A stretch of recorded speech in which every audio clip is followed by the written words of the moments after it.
នេះម៉ាមីបើកលក់ថ្ងៃដំបូងចាប់ផ្ដើមញ៉ាំមើលហើយប្រាប់ពីអារម្មណ៍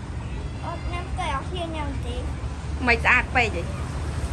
អូឌីក័រទៅដល់សាឡាទៀតតែចុងក្រោយមានអ្នកអង្គុយរើសឆ្ងាញ់ណាស់កូនបន្លែសុខភាពបន្លែសុខភាពប្រកូនអត់បន្លែនេះចាញ៉ាំអត់នេះណាអត់ចេះញ៉ាំដាក់ក្នុងចានទុកឲ្យម៉ាក់ញ៉ាំ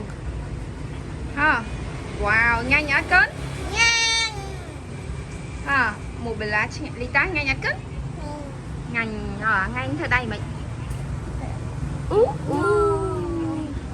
ហើយមើលរ៉េញ៉ាំហ៎អត់ចាំម៉ាក់ជៀនប្រហិតឲ្យថែមែន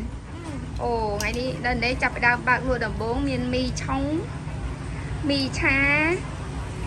បាយឆាមានប្រហិតជៀនគ្រប់មុខឆ្ងាញ់អត់ញ៉ាំ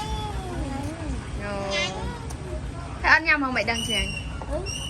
មកតតាថាឆ្ងាញ់ញ៉ាំហើយថាញ៉ាំដែរទៅគឺថាញ៉ាំ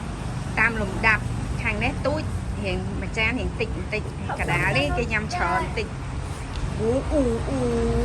ម្នាក់ចេះប្រើចកាណាជំរាបលាអ៊ំពមីងបាយជំរាបលាអ៊ំមីងជំរាបលាមានលក់ភេទជ្ជៈហើយនឹងទឹកអំពៅកំភ្លេចមកជួយគាំទ្រផងចាំផ្លែតមានចំណីអំពៅធម្មជាតិមានលក់មីឆាបាយឆាមានលេខទូរស័ព្ទអាចទៅមកបានវ៉ាវជូត